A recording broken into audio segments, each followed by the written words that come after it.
Assalamualaikum warahmatullahi wabarakatuh. Perkenalkan, nama saya Hairunisa Purba, NPM 195000065 dari kelas 4A2 Ekonomi Manajemen Universitas Simalungun. Di sini saya akan menganalisa pembicaraan tentang strategi usaha berbisnis bank di tengah sentimen wabah corona yang berpengaruh pada dunia perbankan. Dalam pengajuan kredit, ada nasabah yang loyal dan juga yang tidak. Dan itu juga tidak dibeda-bedakan dalam pengajuan kredit.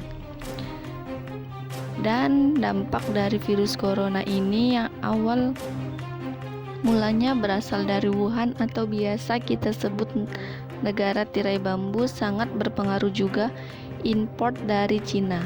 Karena dalam perdagangan bebas sudah berlaku impor dari Cina ke Indonesia. Itu berpengaruh juga kepada komoditas di Indonesia. Bapak Presiden Jokowi juga memberikan arahan relaksasi kredit kepada pelaku UMKM berupa penundaan pembayaran cicilan selama 1 tahun. Ini dilakukan guna mengantisipasi pelemahan ekonomi akibat dampak COVID-19. Namun, pemerintah harus lebih cermat dalam menerapkan kebijakan ekonomi.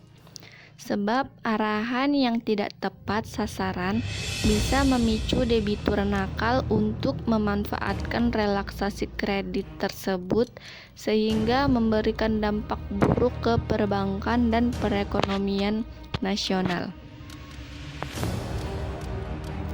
Menyikapi keputusan tersebut, Otoritas Jasa Keuangan atau OJK sebagai regulator jasa keuangan membuat aturan teknis melalui POJK tentang stimulus perekonomian nasional sebagai kebijakan kontroversial. OJK menjelaskan lembaga jasa keuangan nantinya akan melakukan restrukturisasi terhadap kredit dan pembiayaan atau leasing pelaku usaha terdampak virus corona. Ada 3 langkah yang dapat dilakukan oleh para debitur terdampak virus corona dalam mengajukan permohonan restrukturisasi.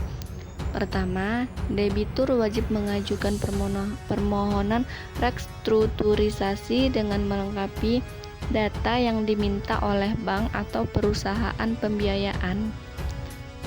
Permohonan tersebut disampaikan secara online melalui email atau website yang ditetapkan oleh bank dan leasing tanpa harus datang bertatap muka ke kantor cabang. Kedua, bank dan leasing akan melakukan asesmen apakah debitur termasuk merupakan pelaku usaha terdampak langsung atau tidak langsung virus corona. Kemudian mereka juga akan melakukan asesmen historis, pembayaran pokok dan bunga, serta kejelasan penguasaan kendaraan terutama untuk leasing. Ketiga, bank dan leasing memberikan restrukturisasi berdasarkan profil debitur untuk menentukan pola restrukturisasi atau perpanjangan waktu. Mereka juga akan menetapkan jumlah kredit yang dapat direstrukturisasi, termasuk jika masih ada kemampuan pembayaran cicilan yang nilainya didapat melalui penilaian atau diskusi antara debitur dengan pihak bank dan leasing. Hal ini memperhatikan pendapatan debitur yang terdampak COVID-19. Kemudian, informasi persetujuan restrukturisasi dari bank dan leasing disampaikan secara online atau via website perusahaan terkait. PT Bank DBS Indonesia optimis penyaluran kredit perseroan pada tahun ini masih tumbuh positif meskipun ada banyak tantangan akibat pandemi virus COVID-19.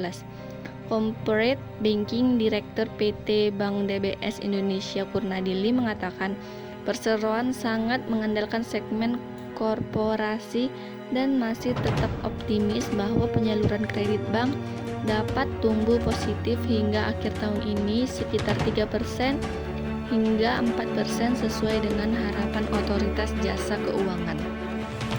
Artinya, inti dari semua ini saya simpulkan dalam pengajuan kredit dan pinjaman dari dampak pandemi COVID-19, pemerintah juga mendukung stimulus bagaimana pengkreditan itu lancar dan juga tetap menjaga stabilitas impor barang dari Wuhan, Cina.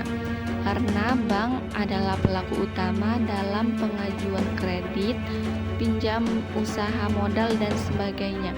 Demikian yang dapat saya sampaikan. Lebih dan kurangnya saya mohon maaf. Assalamualaikum warahmatullahi wabarakatuh.